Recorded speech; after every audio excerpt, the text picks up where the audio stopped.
Hey everybody, welcome back to One Mic, and today I'm here to talk about Season 4, Episode 2 of Apple TV's Slow Horses, entitled A Stranger Comes to Town. The stranger being referenced here, I figure it has to be River, as he appears in the small French town of Lavande and is immediately noticed and followed. And I just want to start by accepting full responsibility for how wrong I was about what took place in Episode 1. Like, I wouldn't say I overcomplicated things by any means. Like, everything that took place with David Cartwright, I think, was meant to be mysterious in Episode 1. It's just wild that I took it as far as I did with River planning his own death to the point of that conversation that opened the episode with Louisa being part of him, like, laying the groundwork for the setup of his fake death. When in reality, they played this actually pretty straight up. Someone genuinely did come to David's house pretending to be River. And I think that's of note because that means this person at least has the knowledge that David's mental state is deteriorating, right? Because what other reason would he have to think that a plan like that would work, right? And if he does know, does that mean that there is a mole in MI5? Unsurprisingly, I thought this was a very strong follow-up to an equally strong premiere. I love how this episode took a lot of the mystery out of Episode 1 and it grounded things a bit more, but without making anything less compelling. It answered a lot of questions that Episode 1 posed, but it set up far more interesting ones in their place. It was funny. It had a unique Lamb moment that I look forward to talking about in a minute. And this season's big bad is looking pretty formidable, if you ask me.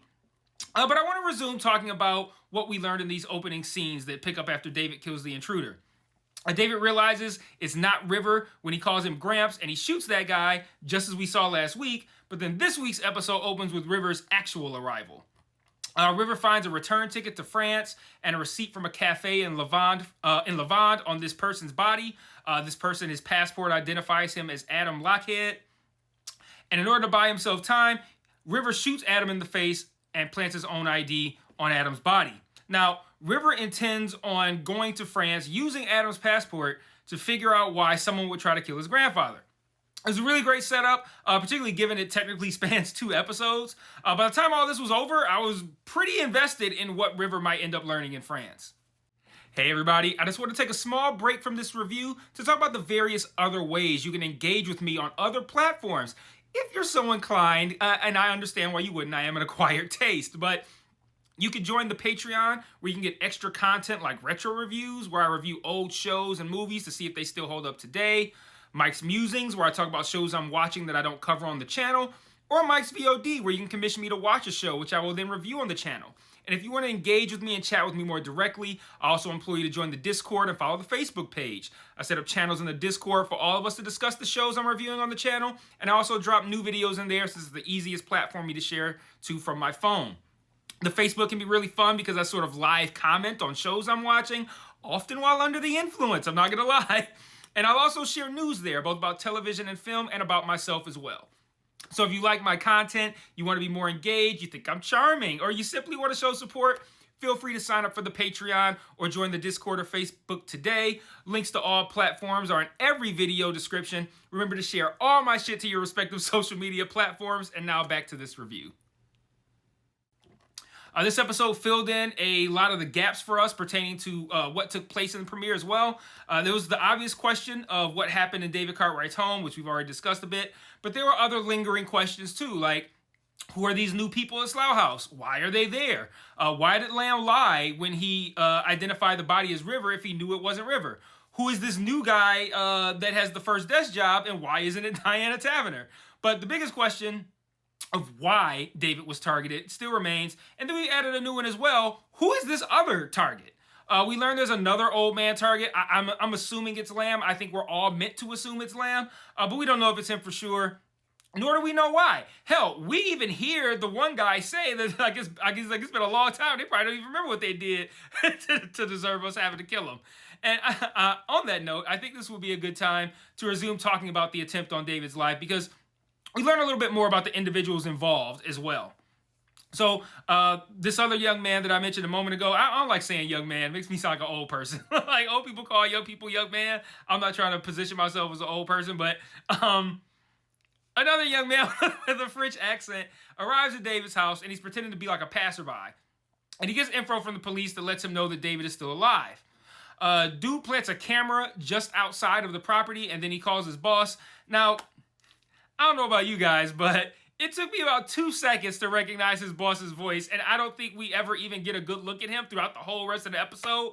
But as soon as I heard that voice, I heard Mr. Anderson, and I knew that our big bad this season was to be played by Hugo Weaving. The guy who was at David's house tells Agent Smith, that's what I'm going to call him until we get a name, that not only is David likely still alive, but that Adam, the guy that they sent to kill him, is probably dead. Agent Smith says that Adam's passport pinged at the airport, and they both correctly deduce that this is likely River.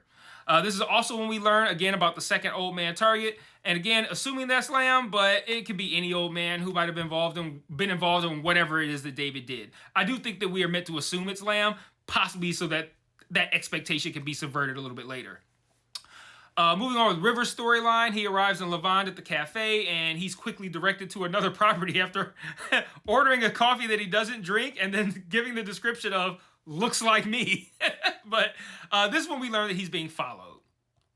When he arrives at the location that he's directed to, we see that Agent Smith sees him approaching, and for a portion of the time that River is searching this place after he breaks into it, Agent Smith's following him around. And River sees like a lot of terroristy type stuff around, posters with guns. I think the biggest red flag was probably a book about Napoleon. That's probably an idea. Probably a sign that this person might be up to no good. In one of the books, River finds a picture of Agent Smith with 3 young men, one of whom is Robert Winters. I'm going to assume the other 2 are Adam and the guy who reported back to Agent Smith that David was probably alive. This lets us know that whatever David and this other old man did, it likely affected all of them, the group of 4, and they're either like literally related or they behave as such. Agent Smith then sets the house on fire, and when River tries to get out, Agent Smith attacks him and easily overpowers him. River is saved by the same guy who was following him when he left the cafe earlier. This, of course, is meant to subvert our expectation that the person following him was a bad guy that might have been working for Agent Smith, but it also creates the new question of who the fuck is this guy? Who is he talking to on the phone, and how does River have theoretically, a supporter in Lavande? Or does he even have a supporter? Like, maybe this is just another enemy who just wanted to get to him before Agent Smith got to him. I don't know, but my guess is that Lamb probably knows somebody there or near there being Lavande. Sent that person to Lavande to keep an eye on River, and that was Lamb that person was probably on the phone with. You know, I learned my lesson last week to make sure to consider the obvious option first, and don't go off some real ridiculous over the top theorizing. But another great segue this is. It's a segue into talking about one of my favorite parts of the episode, and that's where Lamb is at Standish's place, trying to get info from her on David and why someone from France would want him dead. Standish fills in Lamb on everything that we had already learned in the opening scenes, but one thing I noted was that a lot of what she learned from digging through River's shit while he was in her bathroom. And my immediate thought was that River is far too smart to leave that sort of information just laying around outside while not outside, but outside of the bathroom while he goes to the bathroom, instead of just taking his stuff into the bathroom with him. And it made me wonder if maybe he allowed Standish to go through his stuff on purpose, slyly kind of like finding a way to leave breadcrumbs without overtly leaving breadcrumbs. Just a thought. Anyway, Lamb starts questioning David about any business that he's had in France, and he's getting nothing of use at all. David's being really, David's going through it. Like, whatever his dementia, whatever it is that he's having a particularly bad episode in this moment. And episode of dementia, not of television. And then Lamb starts to get really frustrated, like probably the most I've ever seen him get on the show. And I started to form the thought, why is he so pissed off? But before I could even fully formulate it, it was interrupted by, because he cares about River.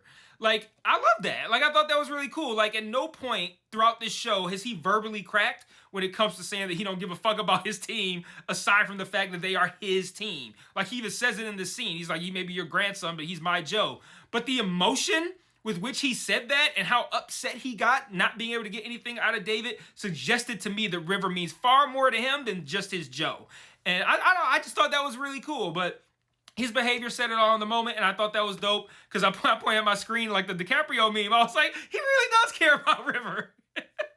But I also want to take this opportunity to raise the question of whether or not David is exaggerating his symptoms. At times, it kind of seems like he is. That's what caused me to even go on my, he's helped River fake his death theory last week. Like, it felt like he was kind of like manipulating the perception of himself. But then he seemed off when him and River were in private, setting off that device to alert the park, seeming kind of like unsure of what had just happened. And why would he need to exaggerate his symptoms in private with River? Like, I think if he had some sort of scheme where it relied on everybody believing that his dementia was really bad, at minimum, he would trust River with that information. But I don't know. I feel like there's a bit of evidence that supports both conclusions, but ultimately I can't arrive on a why he would do this. Especially this much in front of people that he doesn't need to fake it in front of anyway. So I'm kind of just letting it go for now, but it's sitting in the back of my head. Is he exaggerating these symptoms? Anyway, when Lamb returns to Slough House, he fills everyone in on how River isn't dead, noting that he texted Roddy that he was identifying his body, not that he was dead. He also notes that Moira, or as I will refer to her from now on, New Standish, has tidied up his office. He invites her out for lunch, which was initially shocking to me in the moment until we hear him tell Marcus and Shirley to like re-dirty his shit. He just like put it back how it was. Like, okay, I've never heard like make my office cluttery, but that's what he wants. While at lunch, he deduces that she's probably a serviceable agent who was sent to Slough House because she pissed off someone who was important. So they make an agreement that she's going to find out why David would have had any business in France whatsoever ever in his life. And in exchange, he's going to help her get back to the park. Our last point of business revolves around Taverner and her quest to get more information on the shopping center bomber and Robert Winters. So Geeti Ramani, she discovers that Robert Winters' passport has been legitimately and consistently updated, and that it was originally issued by the park 28 years ago. If Winters is like the son of Hugo Weaving's character, I'm sorry, Agent Smith, and had a passport from the park, could that mean that Agent Smith was a former agent? Seems likely.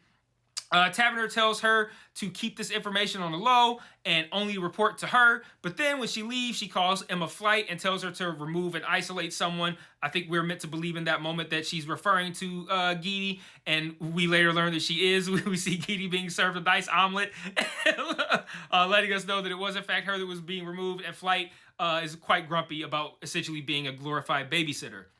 But Taverner tells Geeti that this was a simple mix-up between a Robert Winter with no S and Robert Winters. But while she's saying this, we see her taking some documents to be shredded. And I think, again, we are meant to infer, and it is later confirmed, that she's bullshitting Geeti and that this is actually a big deal. When she finally decides to brief Waylon on this, we learn that... wait, is it Whelan or Waylon? Because if I call him Waylon, I'm going to think of Smithers from The Simpsons. But I think it's Waylon. I don't know, but we learned that Winters was what they call a cold body. Is someone who worked for the park, but was essentially issued a fake a real but fake identity.